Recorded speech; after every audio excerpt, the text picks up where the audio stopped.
So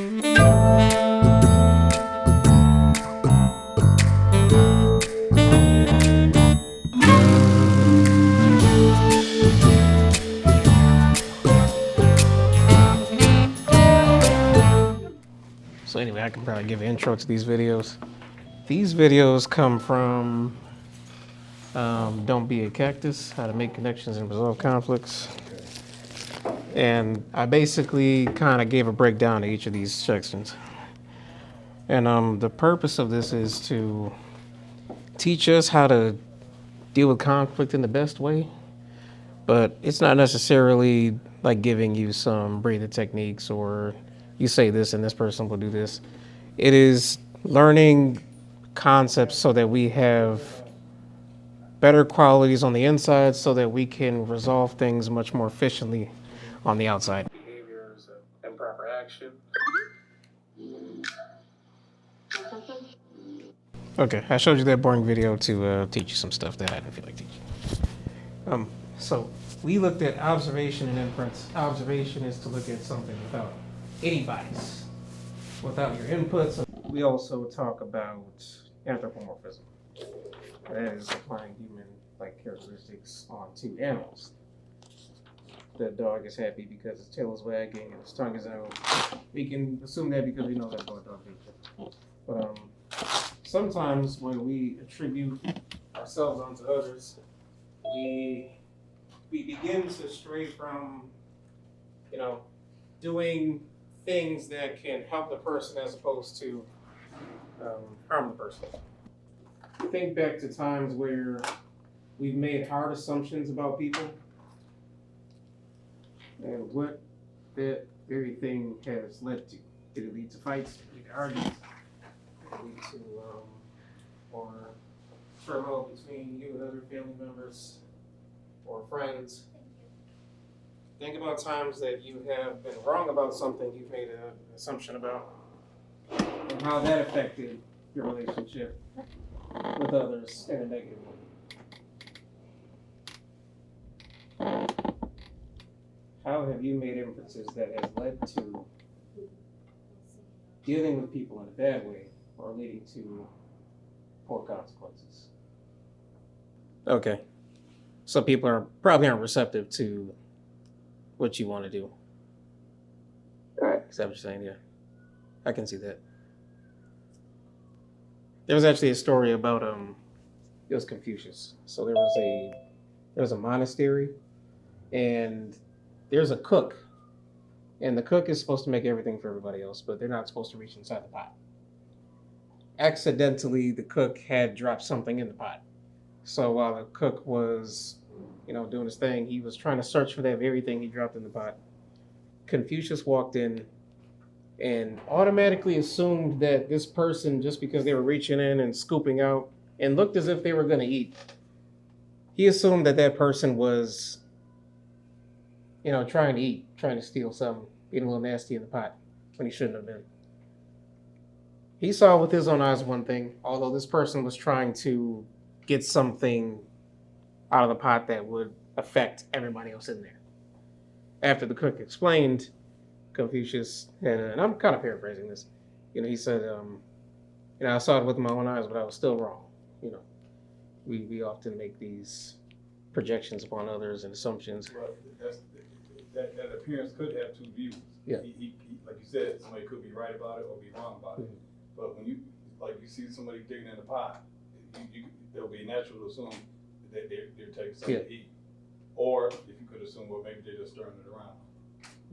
But the look of it, period, the look will get you. Yeah, that's precisely the lesson. Yeah. And you want to avoid that. This is my, I like to shout him out. This is my old barber. His name is, I wanted him to come and watch. How you doing, James?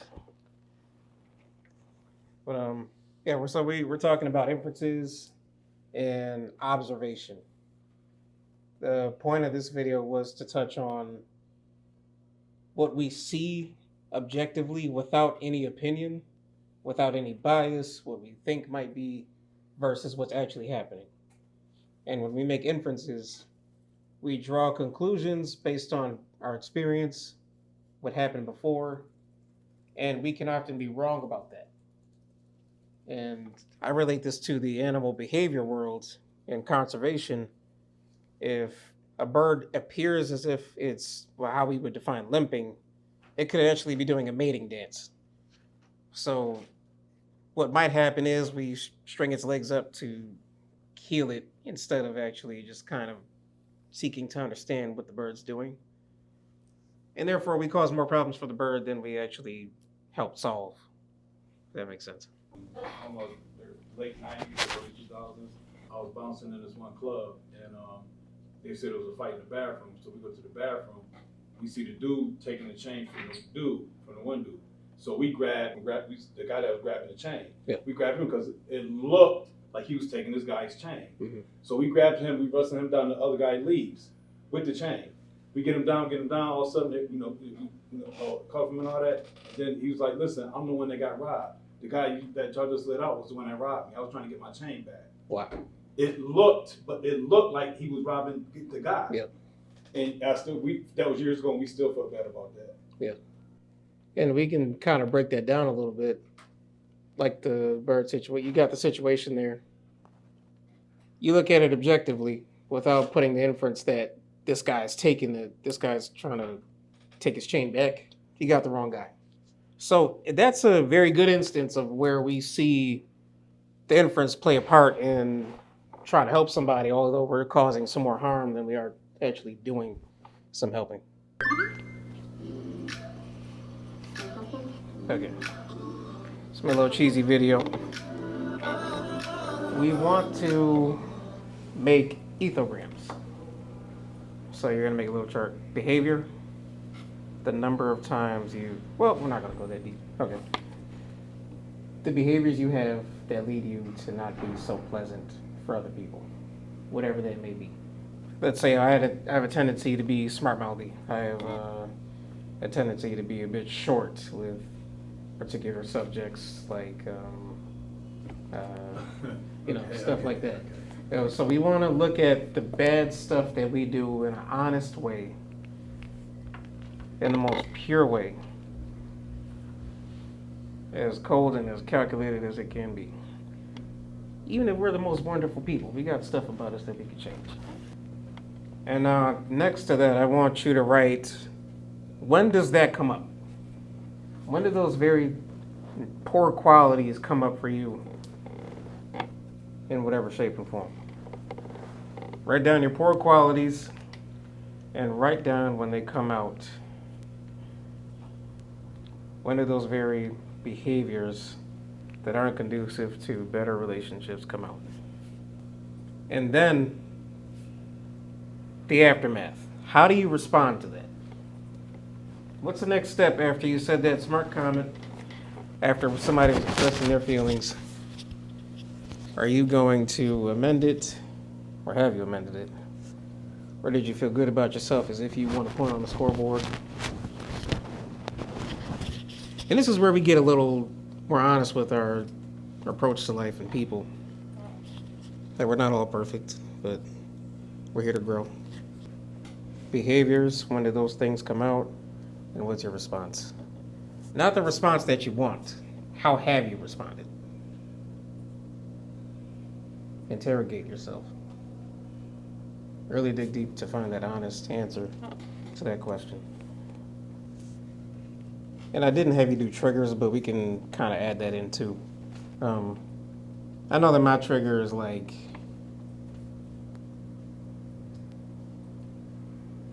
I would say being, I don't know if overwhelmed is the right answer. I don't like the word overwhelmed, but I guess like when the request is like one after another and then like just stacking them on and I didn't get the first thing done, I get a little and I might get a little smart-mouthy or snappy and short.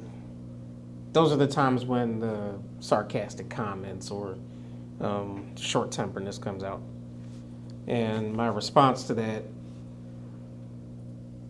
sometimes just leave it alone. You just wanted to get your points on the board and feel good about yourself because you felt bad for that moment.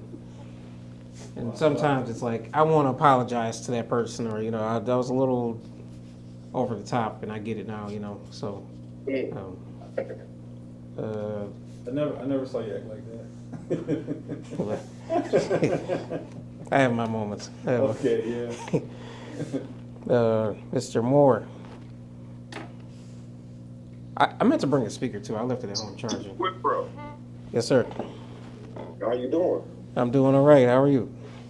This one, I wrote it down, and I'm sitting there enjoying the class, and I'm the third part of the question. I just wanted you to elaborate on that before I go. Okay, First part was- yeah, the behavior, when it happens, like when do you express that behavior? Sarcastic question, sarcastic comment, Got for it. instance, and then the response after. Are you going to, or have you? I'm gonna say have you. Just we're not gonna go with how we wish we responded. We're gonna go with how we did. Did you respond in a way that was short-tempered to maybe fly back an insult to get some point on the board? Did you take some time to yourself to relax and then come back to apologize and talk about it? How did you respond after that behavior happened? Wow. First, my biggest flaws would be just my height, my skin color, and posture can just make somebody upset. You get what I'm saying? My attitude, Yeah. and then I stand a certain way.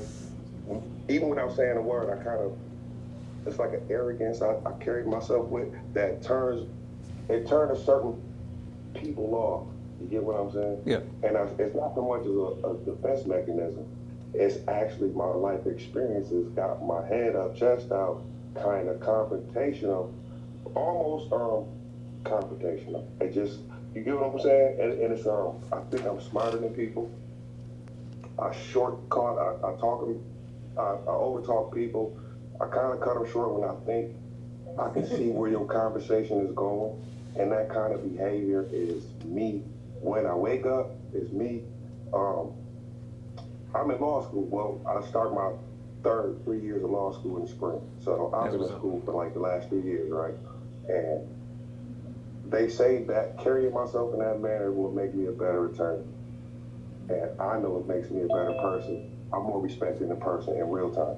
And the biggest setbacks after I behave like that to people, I want to say, do I feel like I won? Most times, if I feel like I'm telling you I want to go to law school, I'm gonna stand firm on pretty much what I believe and what I'm saying, all the way enough to get incarcerated. Almost just about that, like that. Almost anything I will believe in, I will stand on it enough, like that. And that is, it's just the way I carry myself on the smallest thing. So I would definitely want to change that. And after the fact, it's usually the people I love the most that pay for that kind of posture. Because it's hard to turn it off and differentiate. You get what I'm saying? Yeah. When it's not. As a father, I'm a disciplinarian. As a husband, as a landlord, I got a lot of hats that I wear. As a barber, as a mentor sometimes. So a lot of the stuff I'm coming with is real-time tough love because of experiences and the case-by-case basis of who I'm speaking to. So that kind of stuff triggers me when I get bad customer service because I own a shop. I know how to treat people right. So if I get bad customer service anywhere else, I think I'm going to stand up for myself and my family without being an angry black man in the room. And sometimes that leads me to leaving emails and having another conversation with the higher ups. And it's a long, drawn-out thing. So it's me yelling in the room sometimes doesn't work. And I'm more powerful with the email than I ever thought I would be yelling at somebody giving me bad customer service. So I don't carry myself badly all the time, and I wrap it up. But I would definitely want to check all of those things to be a better person at home and just a better person to people that don't know. And I'm seeming to meet a lot more people going to school and changing my life toward a direction where I got to work in an office. I may be in a courtroom soon. And I just want to be able to adjust that and use it when it's necessary. Because I think you do know my personality and what I'm trying to say. Yeah. And if you can explain it to them as far as educate me, where would you get what I'm saying? That's my thing on it. And I would love to hear everybody else's too. Oh yeah, so I want to kind of summarize what you got. I may not do it the best, but I'm gonna try. So I think you're talking a little about your physical presence, your demeanor, the tone of voice, And sometimes we have to distinguish, and I have this trouble too sometimes because I'm a martial artist. And you need to like turn off certain personality traits in certain spaces. And sometimes we carry over that male, general, strict, straightforward way, and it's not needed all the time. You know, especially with because I know you got young ladies, and you want to make sure that you're in a good example, make sure that you're presenting yourself in the best way, especially at home for people that you love, which will matter more than the folks outside. And sometimes we do more damage than good, even if we are good people. You know. Thoughts? Anybody else got their own? Yeah, well, my thing is, expectancies of others to be like me, and you always hear the saying, you can't expect the you out of other people. Yeah. But I do. The way I respond to it is kind of like wrong, and it seems like I do impose my will on people because I check them, and kind of you can kind of see it's not working. When I become a stickler, like lateness, I'll take it overboard. Precision, performance of stuff. Being argumentative, sometimes I do engage in arguments that are just falling back, and people could draw me in, and then I argue, and most of the time, I do think I'm right. You got people that just play stupid, and then they turn it around, they twist it around and make me look like the bad guy. And then sometimes my in friendships is kind of bad because I respond by being despondent from them. And then what I feel is that I probably had to understand that people are different. Gotcha. Yeah, that's real. Yeah, we gotta self-examine and interrogate ourselves about the stuff that we do and how that leads to X, Y, and Z in our relationships, how that carries over in life, and how we are going to change that. I did have a question. Yeah. How do you pretty much address somebody that feels like your silence is a threat? Because I always know I used to be very vocal and direct with people, and now that I've learned to like shut my mouth and just monitor how they respond or act towards me, they pose it as a threat. When I vocalize, I'm a threat. When I don't vocalize, I'm a threat. It's like, where do I find the medium so I'm comfortable with how I address people? Because sometimes I do feel like I'm assertive and too direct, and they take it as aggression, or they take it as like your barber said, you know too much, you do too much, kind of ordeal. Well, there's one perspective. The problem is the problem and not the people. Address the concern and not the human beings. And in that way, you separate a lot of the conflict from tying it to a person, and then, you just kind of got this enemy and hero kind of perspective that you don't really need. Again, I've written the book. I made the video. I still do some of this stuff. It's a journey. And sometimes I catch myself where I'm just like, okay, no, I gotta chill out. I'm spent. And sometimes I'm using these skills I'm teaching too, because it's like, if you're on the phone with somebody and they're just chopping you out, like, listen, I'm not blaming you. Let's not go that way, but okay, what can we do now to amend some things? And if they still got something slick to say, just let them say it and carry on with your life. And at the end of the video, I addressed acceptance, because sometimes we have trouble with that. We're all a little different. We all do things that we shouldn't. We all do things that we absolutely should. Other people, same thing. And now we got to come to the point where we accept ourselves for who we are, but grow at the same time. Just because you accept that you do some bad things doesn't mean you keep doing bad things. But it makes it a little easier on yourself to not be this person who's like, oh, I'm terrible, and rehearsing all this negative stuff about ourselves in our head. And you got to accept people for who they are too. I've had to learn that over time. Somebody is who they're going to be, and eventually one day they may change or they may not, but you got to accept that out of them, and then it just won't be so hard on you because you're too busy trying to reject who they are because you don't want to accept that the way they're approaching something, what they say or do and live lifestyle and all that other stuff. Accept people. Accept yourself. What are the things you want to avoid in your relationship? Just name 5 of them. And then what does that mean to you? We have freedom from dishonesty, easy one. Just, you want to be free from having a lot of deceit in your relationship. freedom from inauthenticity. I want to be free from inauthenticity. So that means I want authentic expression in my relationships. It's usually the moment that people kind of stop being themselves around you, then there's a problem. When people feel like they have to hide themselves or change who they are, their ideas, personalities, language, and there we run the risk of doing stuff to people that we shouldn't. It's changing them. And some people need a little bit of nudge to adjust themselves in life. You know, not everybody's perfect. Again, we got some things we can change, and if that means helping them get to a certain point where they're better people, then I think that's a good exception. But what is that list of 5 from you? What are those bad things? And let that be the list of 5. Freedom from dishonesty, freedom from dishonor, freedom from inauthenticity. What is that list of 5? You're going to set that standard for your relationships in home, out of home, around the world, whatever that looks like for you. What is your freedom from? What is your freedom from? List 5. 5 is kindness, caring, devotion, loving, and honesty. Those are my description because that's how I am, and I would expect to deal with somebody that has the same thing. Love it, love it, love it. List of 5 things you want to be free from, or maybe you just want to have freedom too. Being married almost 22 years, I got no advice for relationships. It is an evolving thing, right? Yeah. But if I wanted to put it towards my community, what I would want to be free of, because I do feel like I honestly am free as I'm gonna get with this skill, right? I can't ask for more free. Like at this point, we got a president that's not. Now it's not. I'm not gonna drift. What I'm saying is, we got somebody that's not honoring the Constitution. But I find myself in law school trying to learn it. So it seems like I'm always a day late and $1 short. So what I would want in my community is for this unspoken, unwritten, undiagnosed fear that we have of success to divorce that. Like and I mean the men too.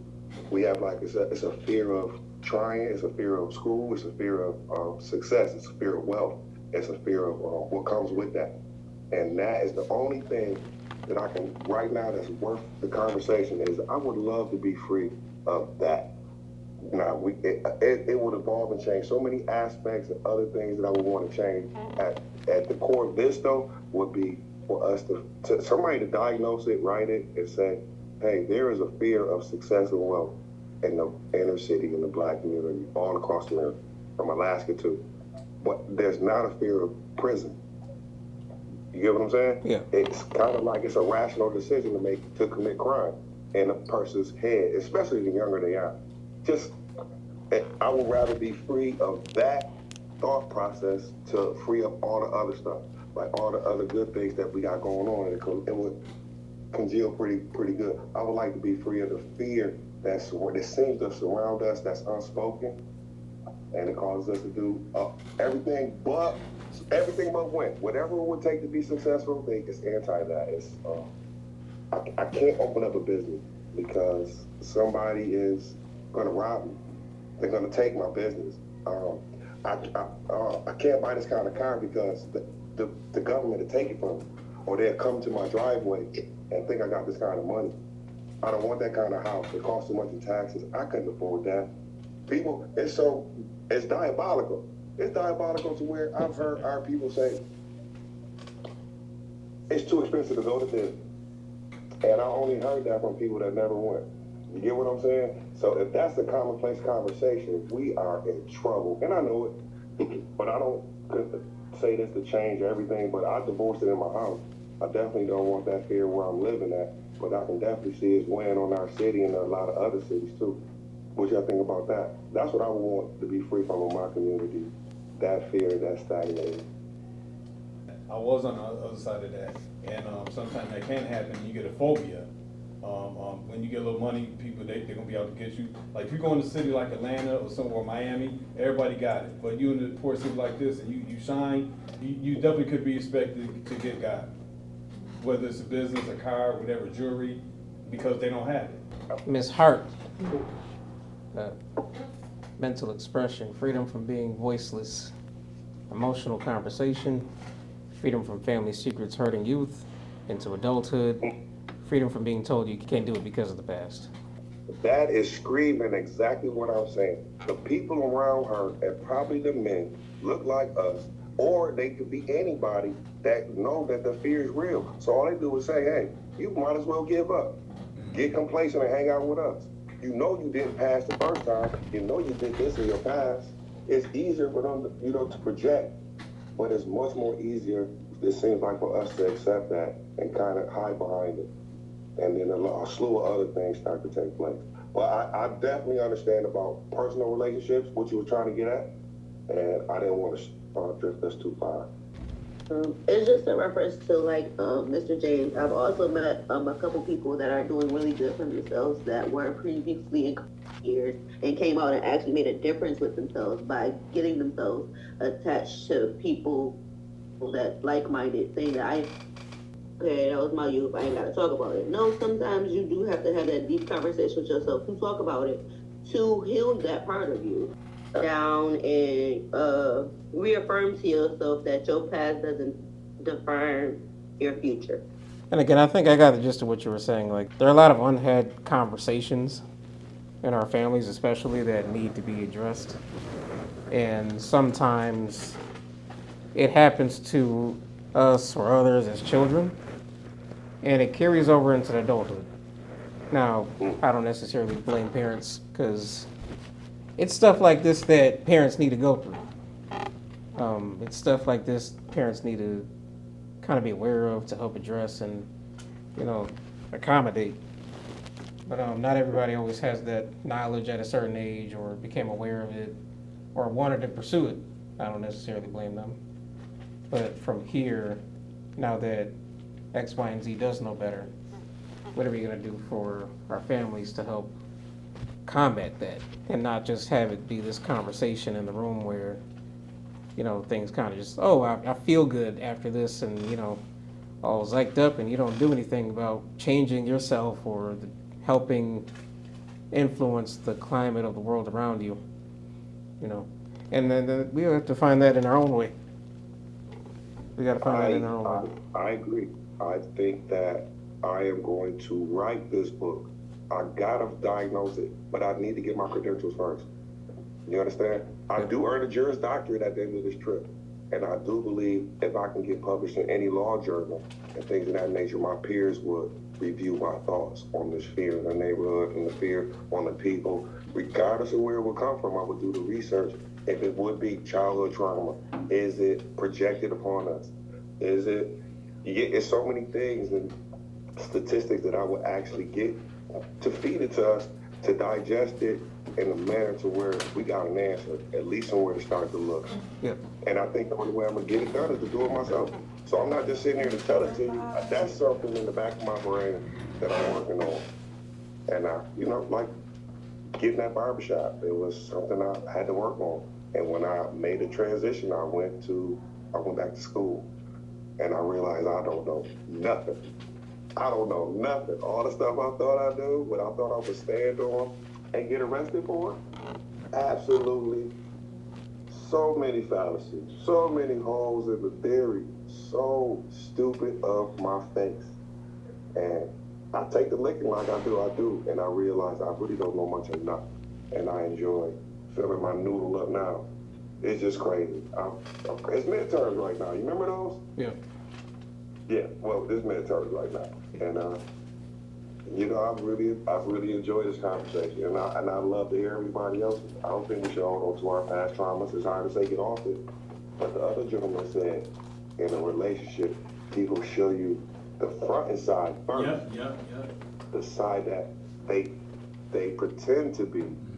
And then when you find out the other side, and you tell us to love them as they are, is it fair to us? Right. Is it fair? Right, exactly. Is it fair before you disarm yourself to take that kind of, because somebody show you themselves, I think you should listen to them. Yeah. You get what I'm saying? At this age, it's a little different for me to say that, but it's very hard for somebody that's very young to say they can wait for that instant gratification. You know what I'm saying? And that part kind of worries me, because We find out people, after being married, I don't know if my wife thought who I thought I was. You get what I'm saying? So the evolution is a beautiful thing, but it's very risky to do that because you can catch a disease or something you can't get back. Your reputation could be tarnished. You can lose your job, your freedoms, your weapons license. You can lose credentials, your credit, and this taste that can get you can get blasted in the internet because you made the wrong choice, and the people honestly got a right to be cautious. But I think we do the best research we can on the people that we forced to deal with or really want to deal with, and try to mitigate the damage, especially using your tips, addressing the conflict and not the person, doing a self-exam often, turn off those traits in certain spaces. This is what I'm writing down from my brother, right? And I'm thinking it's very relevant no matter where you shift the conversation or the questions to. And it's just something I'm putting in my toolbox. You know what I'm saying? I'm listening to that room, and I don't know how to decipher how people gonna be, but it's best to love hard, and it's best to get your heart broke. That way you know you did it right. It may not never happen, but I think the way to love is a love to where you don't have any regrets when it's over. They lied to you. You ain't lied to them. You gave exactly what you wanted to give. You did how you want to do it, and I don't think you gotta feel any remorse or regret or feel like somebody played you or used you. It's gonna hurt. If you did it right, it should hurt. But that don't mean we hurt the people we love. I think if you love right, it should hurt. Yeah, that's true. That affects you more. Yeah, you're right. All right, I had another video, but we gonna run over on time. You was supposed to play some Uno too, but it was my first time trying this out. The videos might be a little boring and cheesy, but hopefully y'all got something out of it. And take these tools home, take it to your community, and that's all I got. It's packed with very valuable information. So however you feel like it's not presented, it's being presented just fine. So give yourself a pat on the back because I received the information you did provide tonight. I appreciate and it. last week. Absolutely, I appreciate it. Thank you. All right. Nice meeting y'all. Yeah, absolutely. I know there's some folks that ain't in Buffalo or all that, but thank you for coming. So next week we're going to talk about grief. I'm going to slap something together about that, and we'll kind of discuss That ought to be interesting. how we approach the end of our lives or someone else's, and what we want to make of our lives while we still have it. So thank you for logging on and coming out. I'm going to end the Zoom now. I got to stop sharing and all that stuff. Technology. Wait, one question. Oh, Sophia put something in here too. Sorry, Sophia. That was... Wait. Think about this. I have a funeral coming up for a friend that's my age. Yep. He died from cancer inside of his esophagus or what have you. He never said one word to us. Street boys, your homeboys he's with every day. He didn't say a word. He didn't have any children. I don't even think he told his lady. I don't think he told nobody. And he came out and he sat with us every day the same way he did since we was in pre-K until he got too sick and went in the hospital. Maybe 16 days ago, we buried him in about 7. I wanted to ask if we can find any strength in that. What do you find out of that to take as a positive thing when we got a chance to fight, a chance for medicine, a chance to tell your people you leaving? Is it any integrity in that? So when it's grief, you understand what I'm saying? Yeah. That's just one of those things I don't even know. I'm processing it the way I'm best I can. But I'm thinking to try to find some type of solace in thinking, was it brave that he didn't say anything? What I think is he wanted to keep his dignity, and he didn't want nobody to feel sorry for him, and he wanted everybody to continue until his last day to treat him the same. We did. See, that's what I'm talking about. We did. I was ripping on him. Yep. See, that's what I'm saying. Now, how would you have ripped on him if you thought he was sick? No. No. See? No, I didn't. He wanted to keep everything the same. Ooh. That's the part I really got to eat, and I really understand that part because his spirit was such a beautiful thing that he did not want to put that on anybody Yep, he else. didn't. He sure and didn't. maybe he had, like some of us feel, beaten up because of your past, trodden down and feeling like nothing don't help you. But I'm gonna tell you this: I believe he ain't have to tell us a word. He should have talked to his doctor, and that part right there, I believe. But I'm not judging him. I understand how he did it. He went on his own terms. And I totally understand that. But we don't gotta tell everybody to go out like that. But you can't talk to your doctor. I'm getting a little choked up. You can talk to your doctor. That's an easy conversation, kind of. Right. But the fight, how black people get treated in hospitals, even the grief process, watching your family member pass away. I've been watching how it goes. And I was just thinking to myself, he didn't put that on anybody. He went in and never went out. But he knew it was coming. I think they said he knew, but he just couldn't tell him. So, if he wanted to be normal with us and hang out, that's the image I got of him. And that's just what it is. But is it selfish? Is that selfish prior to the grief that other people are going to have to, all of the steps of grief is coming? Because he kept it a secret. The grief was going to come regardless. The grief was going to come regardless, but we have a choice of how we want to go out. Absolutely. This is just a conversation for next week. I was here. Yeah. It's just something to chop up. Okay. I know you'll dissect that up and come with some nice stuff. Yep. But we're going to say that for next week.